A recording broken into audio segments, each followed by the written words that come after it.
Tu as vu dans la dernière vidéo à quel point le stress détruit ton corps et ton esprit. Il rétrécit ton cerveau. Il bloque ta mémoire. Il accélère ton vieillissement. Il affaiblit ton système immunitaire. Le stress est une arme invisible. Et pourtant, écoute-moi bien, il ne doit pas te contrôler. Aujourd'hui, je vais te donner 5 outils concrets, simples, scientifiquement prouvés, qui vont te permettre de reprendre le contrôle de ton esprit et de ta vie. Reste bien jusqu'à la fin, parce que le dernier outil est le plus puissant, et je peux te promettre qu'il a changé la vie de milliers de personnes. Le premier outil, c'est la respiration consciente. Tu penses que respirer est automatique, que c'est banal, mais en réalité, ton souffle est l'arme la plus immédiate contre le stress. Quand l'anxiété t'envahit, ton souffle devient court, rapide, saccadé. Ton cœur s'emballe, ton cerveau croit qu'il est en danger. C'est la réaction de fuite ou de combat. Mais tu peux reprendre la main. Essaye la méthode 4-7-8. Inspire profondément par le nez pendant 4 secondes. Bloque ton souffle pendant 7 secondes. Expire lentement par la bouche pendant 8 secondes. Répète ce cycle 4 fois. Pourquoi ça marche? Parce que cette respiration active ton système parasympathique, celui qui déclenche la détente. Le docteur Andrew Weil, médecin à Harvard, l'a popularisé après avoir observé ses effets puissants sur le rythme cardiaque et la pression artérielle. En 2 minutes seulement, ton corps passe de l'état d'alerte à l'état de calme. Et plus tu pratiques, plus ton cerveau apprend à retrouver ce calme instantanément. Imagine, tu es coincé dans un embouteillage, la tension monte, tu sens la colère arriver. Tu fais ce cycle 4, 7, 8, et soudain, ton corps comprend. Ce n'est pas une menace, tu peux relâcher. C'est ça, la puissance de ton souffle. Tu n'as pas besoin de pilules, tu n'as pas besoin de docteur. Tu as juste besoin d'une respiration consciente. Le deuxième outil, c'est l'ancrage mental.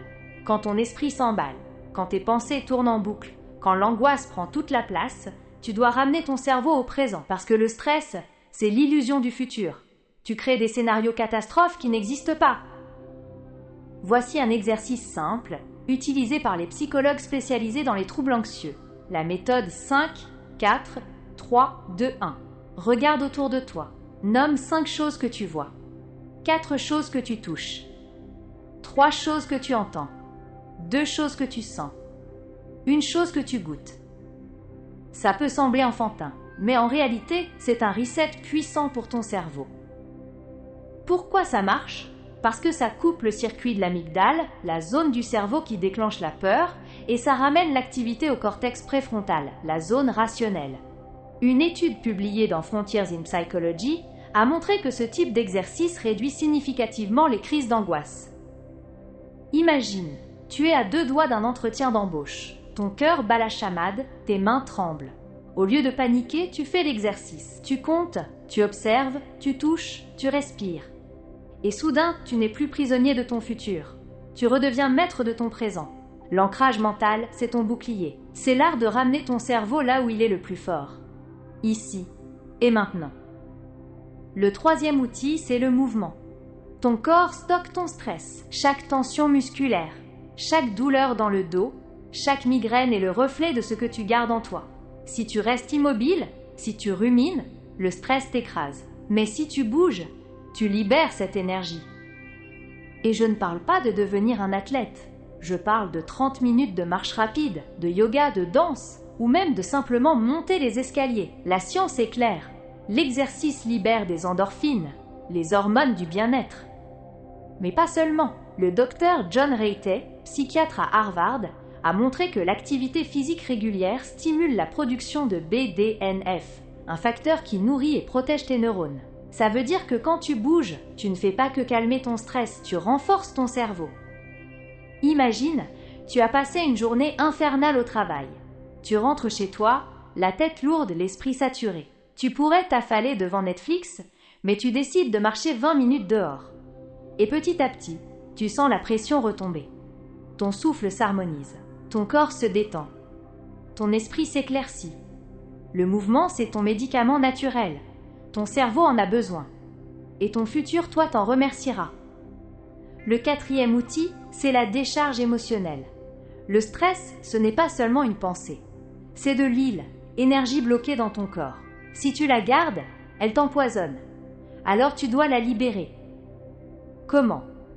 en écrivant dans un journal, en mettant sur papier ce que tu ressens, sans filtre, sans jugement. Tu peux aussi crier dans un coussin, frapper un sac de sport, ou pleurer si tu en as besoin.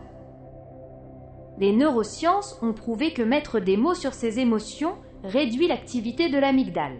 C'est ce qu'on appelle l'affect labeling.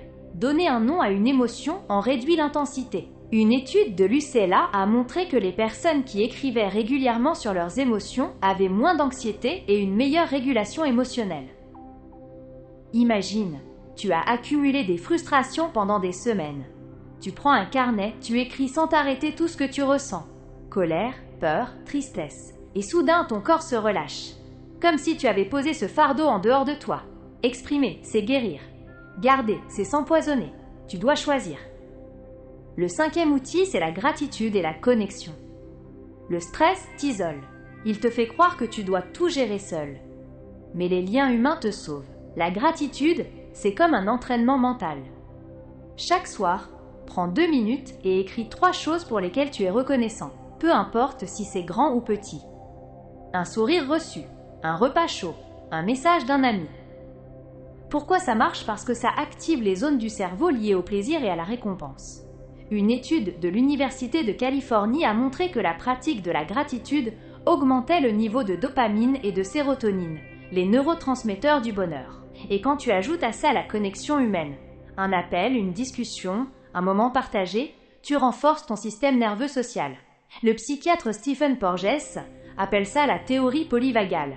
Plus tu es connecté, plus ton corps se sent en sécurité et plus ton stress s'efface. Imagine, après une journée difficile, tu choisis d'appeler ton meilleur ami. Tu ris, tu partages, tu racontes. Et soudain, ton cœur se sent plus léger. Ou tu prends ton carnet et tu notes 3 petites victoires de ta journée. Et ton cerveau enregistre. La vie n'est pas que stress, elle est aussi remplie de trésors. La gratitude nourrit ton cerveau. La connexion le protège. Ensemble, elles forment un remède puissant. Tu vois, tu n'as pas besoin de pilule miracle. Tu n'as pas besoin de solutions compliquées. Tu as déjà en toi les clés pour reprendre le contrôle. Respire. Ancre-toi, bouge. Libère. Connecte. Commence petit.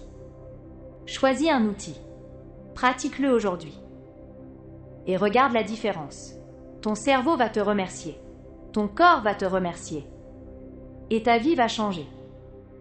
N'oublie pas ceci, le stress est une force. Mal dirigé, il te détruit. Mais apprivoisé, elle peut devenir ton énergie. La différence, c'est toi. Alors abonne-toi à Serenity Mind, parce que chaque semaine, je vais t'apporter des solutions concrètes pour alléger ton stress, protéger ton cerveau et libérer ton esprit. Et dis-moi en commentaire, quel outil vas-tu tester en premier? Parce que ton esprit mérite mieux. Et toi aussi.